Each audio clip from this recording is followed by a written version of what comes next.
Hello, good morning बच्चों। How are you? Fine. Okay बच्चों, आपकी कक्षा आपके घर में आप लोगों का फिर से स्वागत है। बच्चों, एक इंसान था, उसके 3 बेटे थे और तीनों के फिर 4-4 बेटे थे। एक इंसान था, उसके 3 बेटे थे, तीनों के फिर 4-4 बेटे थे। यह जो फॉर्म है, यह जो रूप है, मैंने कहा एक इंसान के 3 बेटे, तीनों के 4-4 बेटे, तो कुल कितने बेटे? 12।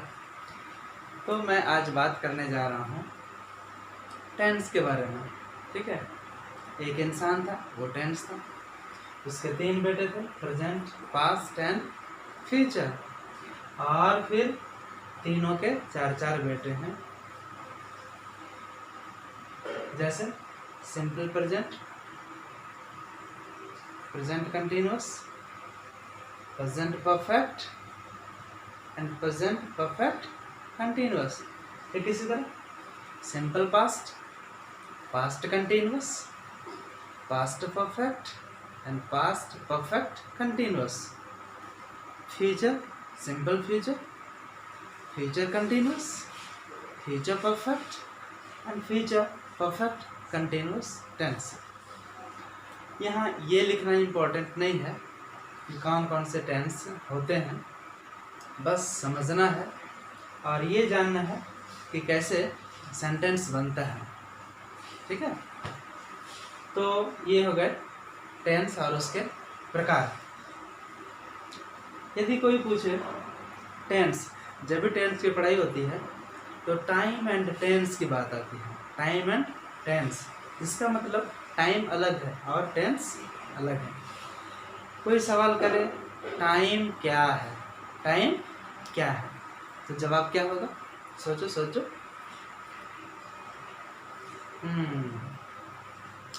ठीक है, घर में मम्मी पापा से और लोगों से पूछ करके आना कि समय क्या है। चलो मैं बताता हूँ। 2 घटनाओं के बीच की दूरी को समय कहते हैं। कोई भी 2 घटना होती है ना, उसके बीच जितना दूरी होता है उसको समय कहते हैं।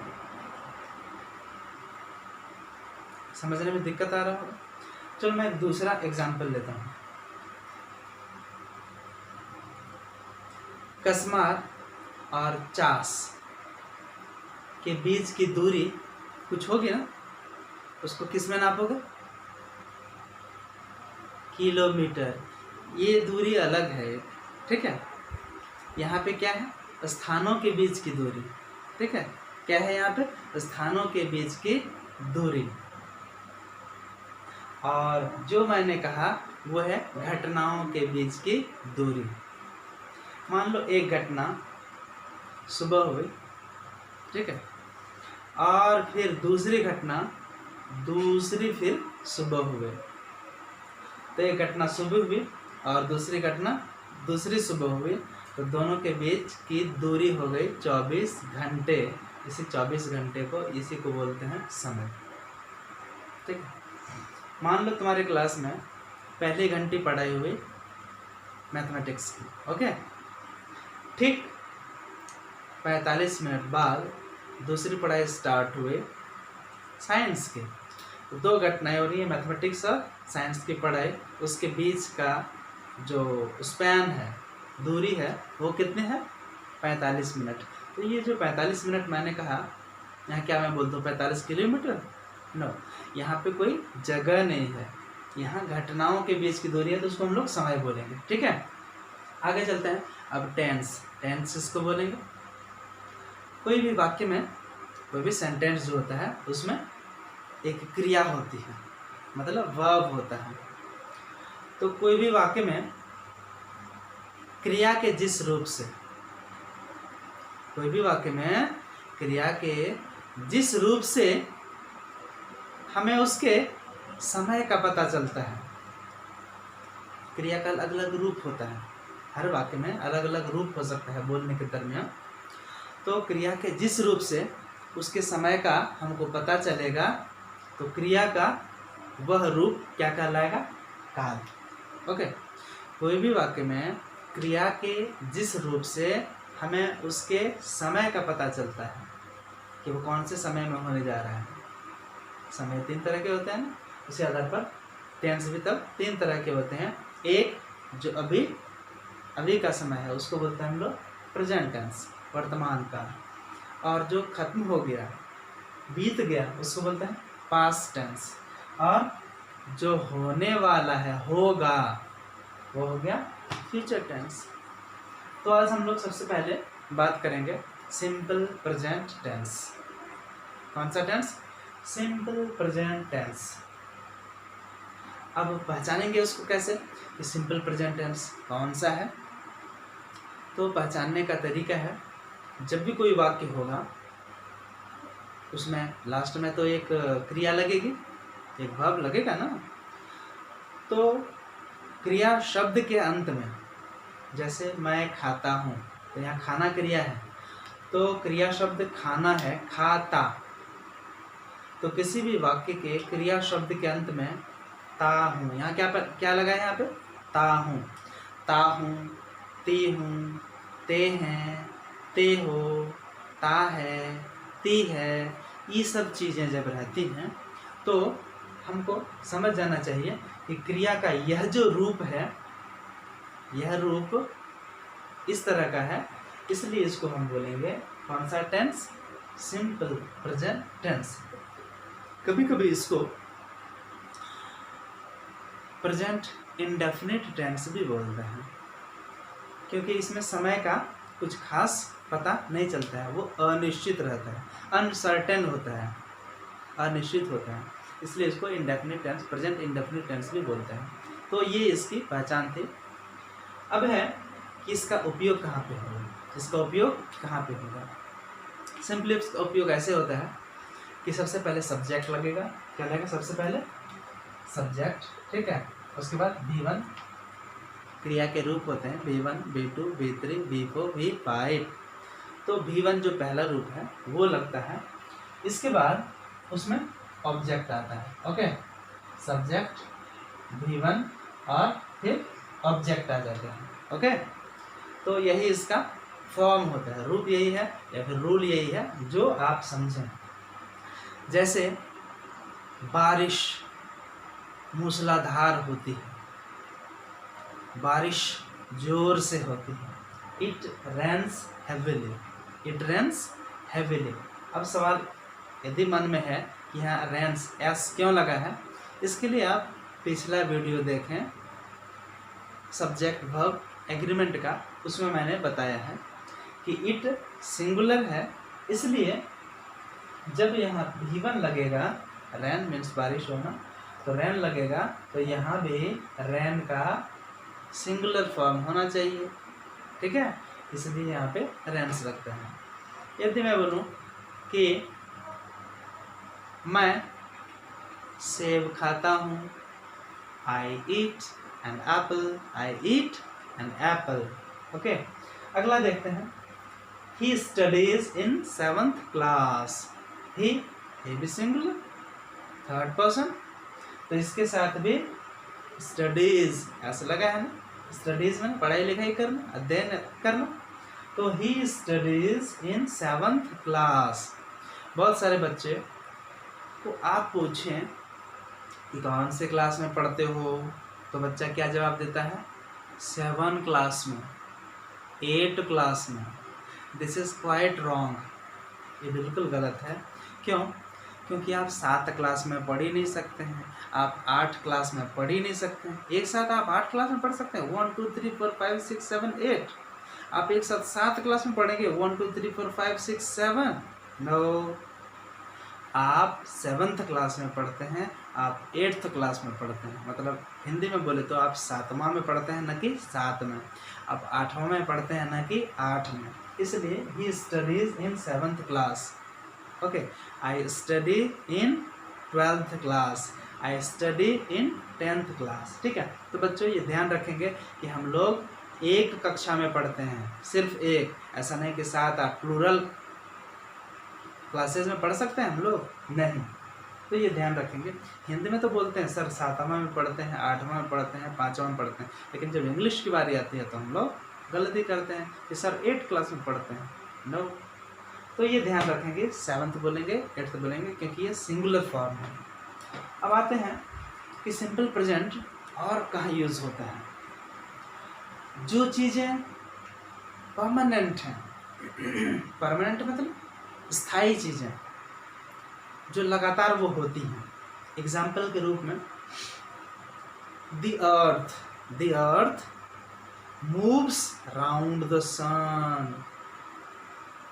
धरती जो है पृथ्वी के चारों ओर, ये पृथ्वी जो है सूरज के चारों ओर घूमती है। The earth moves round the sun. अब बताओ, यहाँ the earth moves round the sun ऐसा क्यों हुआ? क्यों ये सिंपल प्रेजेंट में हुआ? The earth is moving round the sun क्यों नहीं होगा? तो ये चीज़ें परमानेंट हैं। आज पृथ्वी सूरज के चारों ओर घूम रही है, कल क्या नहीं घूमेगी? परसों नहीं घूमेगी? 2 साल बाद नहीं घूमेगी? ये चीज़ परमानेंट है। इसलिए जो परमानेंट जो हैबिट्स हैं, आदत हैं, वो आपका होता है सिंपल प्रेजेंट टेंस में। ये ध्यान रखेंगे। ओके, उसी तरह the moon moves round the earth. चंद्रमा जो है धरती के चारों ओर घूमती है। उसी तरह, इसलिए यहाँ भी सिंपल प्रेजेंट टेंस हो रहा है। आगे है द सन शाइन्स। सूरज चमकता है। ऐसे नहीं द सन इज शाइनिंग, माने सूरज चमक रहा है, दूसरे दिन नहीं चमकेगा। तो जो चीज़ें परमानेंट स्थायी आदत वाली है, हैबिट आदि, वो नेचुरल चीज़ें हैं जो लगातार होती रहती हैं, वो सिंपल प्रेजेंट टेंस में आता है। ओके, आगे चलते हैं। कुछ चीज़ें, कुछ आदतें हम लोगों में भी होती हैं जो कि परमानेंट हैं। एग्जाम्पल के रूप में we hear through ears.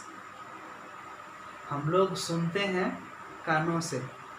We hear through ears, हम लोग कानों से सुनते हैं। आज आप कानों से सुन रहे हैं, क्या परसों कान से नहीं सुनेंगे, नाक से सुनने लगेंगे? तो हमारी जो सेंस ऑर्गन है, मतलब ज्ञानेंद्रियां हैं, हमारी 5 ज्ञानेंद्रियां हैं। कौन कौन सी? नाक, कान, आँख, जीभ एंड त्वचा। ये 5 ज्ञानेंद्रियां हैं हमारी। तो हम लोग ज्ञानेंद्रियों से जो कार्य करते हैं वो परमानेंट हैबिट में आती हैं, इसलिए वो भी सिंपल प्रेजेंट टेंस में आती हैं, बनती हैं। ठीक है, we hear through ears, we listen through ears, हम लोग कानों से सुनते हैं। We see through eyes, we see through eyes, हम लोग आँखों से देखते हैं। ऐसे नहीं we are seeing through eyes, no, ये होता ही नहीं है। We see through eyes. We smell through nose, we smell through nose. Okay, ऐसा नहीं कि we are smelling through nose, ये परमानेंट हैबिट वाली चीज़ें हैं। ठीक है, हाँ, आप कुछ देर के लिए कोई चीज़ बोल रहे हैं तो वहाँ आप इसको आई एम स्मेलिंग, वो चल सकता है। ठीक है, लेकिन जब आप परमानेंट हैबिट की बात करेंगे तो सिंपल प्रेजेंट टेंस में होगा। ओके, नेक्स्ट, और कौन सी चीज़ें होती हैं इस टेंस में? देखो बच्चों, मैं कुछ चीज़ों को ले रहा हूँ, इसको बहुत ज़्यादा विस्तार में नहीं कर सकता हूँ क्योंकि ये लाइव नहीं है। ओके, जब लाइव क्लासेस चलेंगे तो मैं आपको और डिटेल से बताऊँगा। जैसे कि मैं आने वाले दिनों में 10th क्लास के लिए मैं ऑनलाइन लाइव क्लासेस लूँगा, वो भी इंग्लिश, मैथ्स एंड साइंस के। ठीक है, पर्टिकुलरली इंग्लिश एंड साइंस को। अब देखो, न्यूज़पेपर में जो न्यूज़ छपते हैं, न्यूज़पेपर में जो न्यूज़ छपते हैं वो कैसे होते हैं? फॉर एग्जांपल, अभी जो लॉकडाउन लगा इसके बारे में, PM declares lockdown, PM declares lockdown. प्रधानमंत्री प्राइम मिनिस्टर ने लॉकडाउन घोषित किया, ये हम लोग न्यूज़ में सुनते हैं, ठीक है। प्रधानमंत्री ने लॉकडाउन घोषित किया, लेकिन जब न्यूज़ में ये छप कर आएगी तो किस तरह छपेगी? PM declares lockdown in India, ठीक है। वहाँ पे ऐसा नहीं कि PM declared lockdown in India, ऐसा होता है PM declares lockdown in India, okay. उसी तरह की घोषणाएं जब होंगी दूसरे दिन अखबार में आएंगी, पेपर में, तो वैसे ही होगा जिस तरह पीएम ने कहा। WHO world health organisation WHO declares corona the pandemic. WHO ने, विश्व स्वास्थ्य संगठन ने कोरोना को महामारी घोषित किया। तो इस तरह से परमानेंट हैबिट वाली, परमानेंट घटनाएं और न्यूज़पेपर पर आने वाली घोषणाएं जो होती हैं वो सिंपल प्रेजेंट टेंस में होती हैं। और ये थी उसकी आइडेंटिटी, ये था टाइम, ये था टेंस, और ये टेंस के प्रकार, और उसका ये फॉर्मूला सिंपल प्रेजेंट टेंस का। अगले आने वाले दिनों में, अगले क्लासेस में मैं इसके आगे टेंस के बारे में बताऊंगा। आज इतना ही बच्चों, इसको घर में पढ़ना और इससे संबंधित जो भी ट्रांसलेशंस होंगे आपकी किताब में उसको बनाना। जहाँ दिक्कत आएगी उसे मुझे पूछ लेना, ठीक है। Thank you.